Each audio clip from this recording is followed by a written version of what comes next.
Hi and welcome to my studio. Today we're working on our little Christmas candles, and these are a real inexpensive little item once you invest in the Christmas bell mold, which we're going to show you how to make so you can use that time and time again. And we're using a little candle from the dollar store. Let's get started.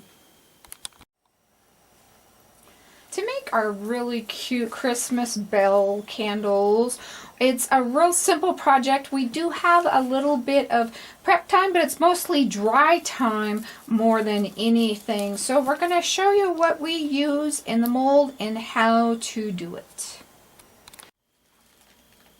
For this project, we're going to be using caulk silicone, and this is Alex Fast Dry.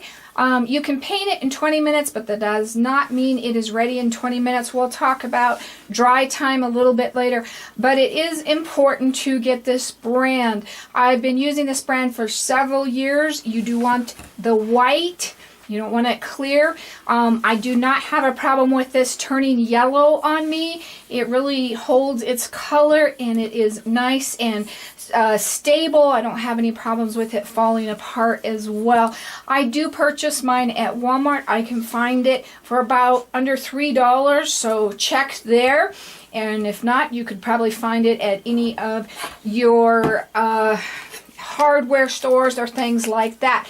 You can cut it off with your scissors depending on how fast you want it to come out. You may want it smaller, you may want it bigger. On mine, it also has a tip cutter that you can cut the tip off as well. This is just a caulking gun.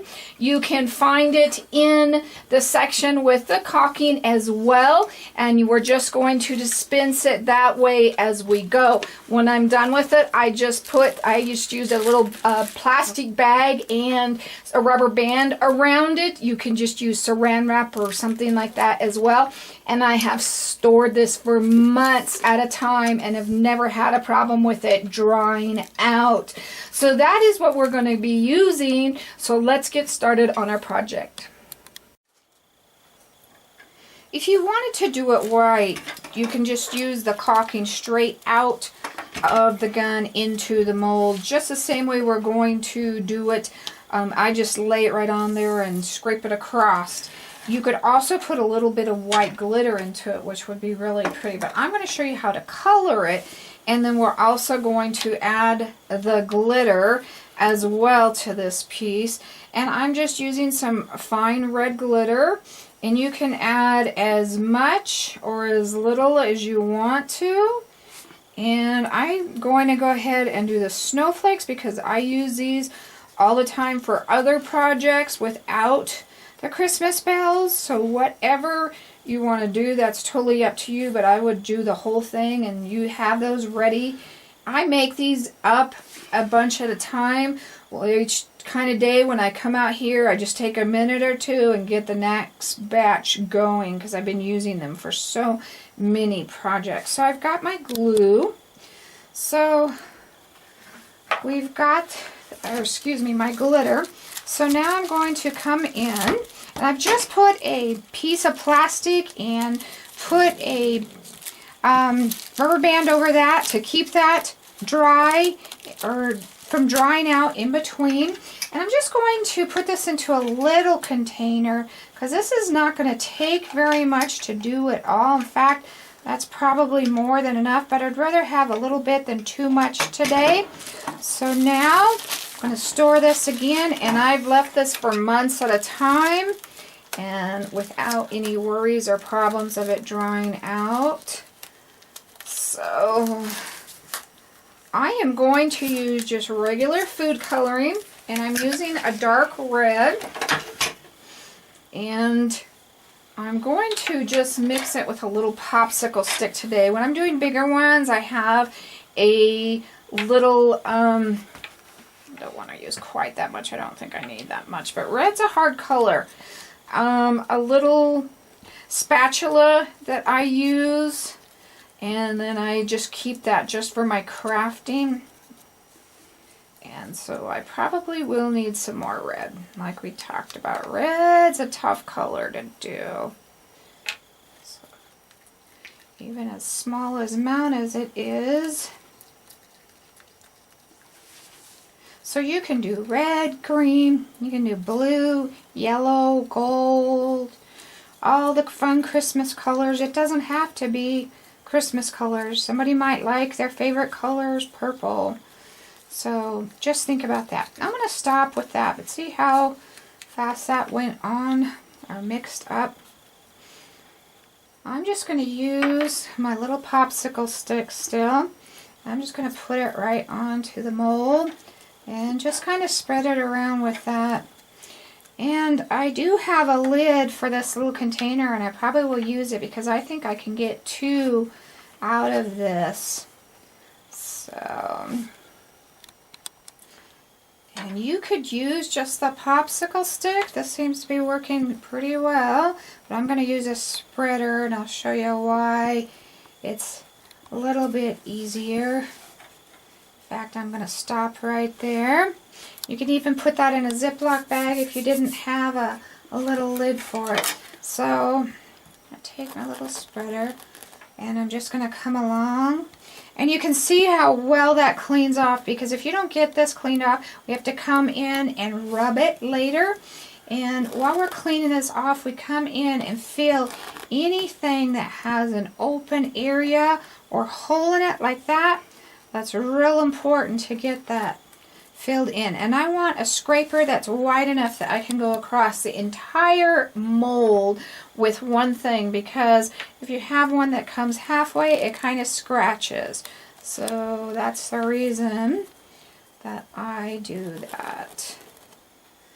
And then we're going to, once we get it where we want it, and it looks pretty good, we're just going to remove any of the excess. And I'm going to just save this, but if you weren't, you could just wipe this off. I may get 2 or 3 out of that little tiny part. You can see a little bit goes such a long way.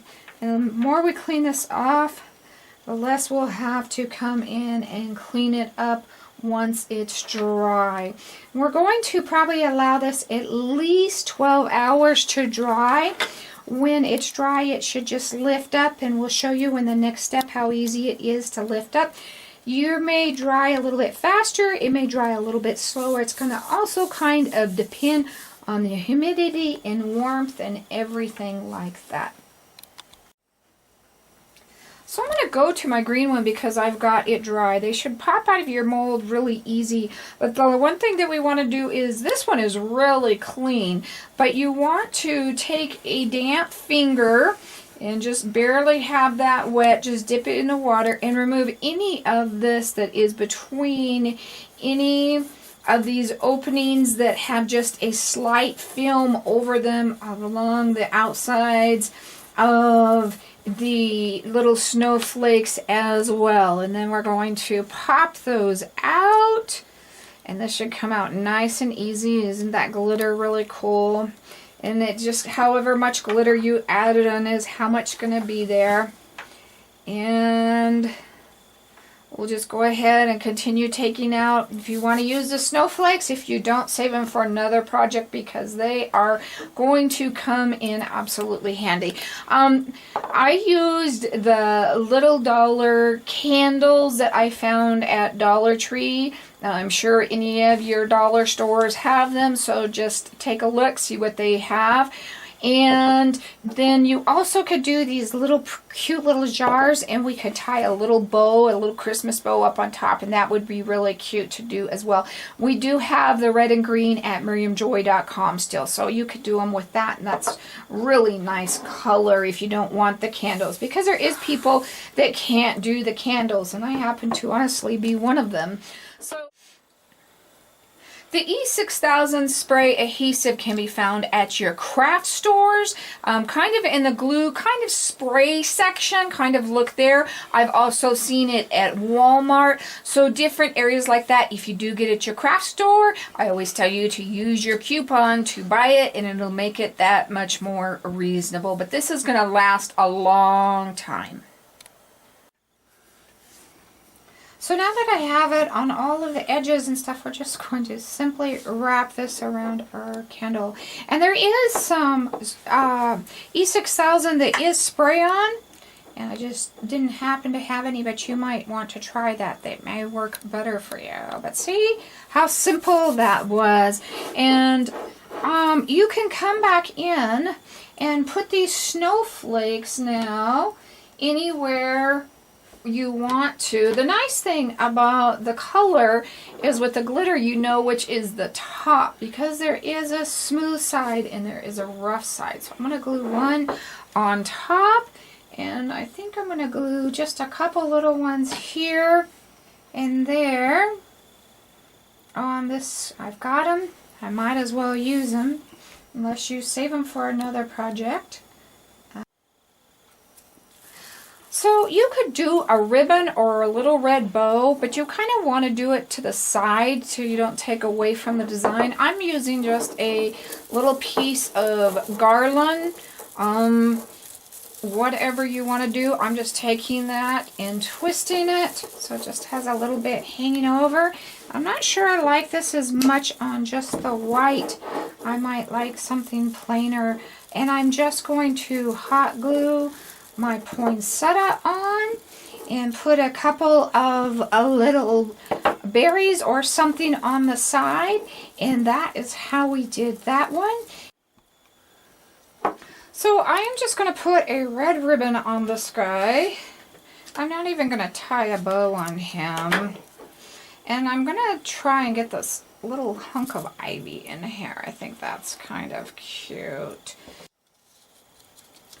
There's so many ways you can do it. Just do whatever you have, whatever you're comfortable with. Another really cute idea would to put this on jellies that you may be giving away at Christmas time or something homemade, just to give it that extra special something.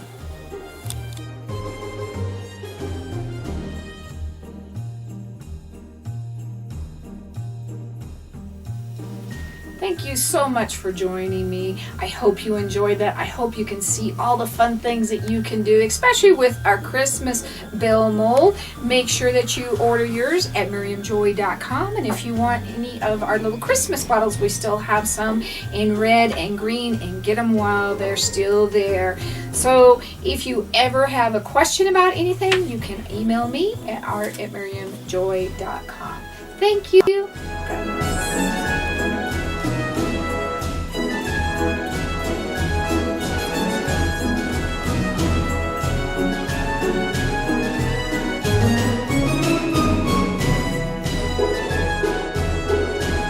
Thank you.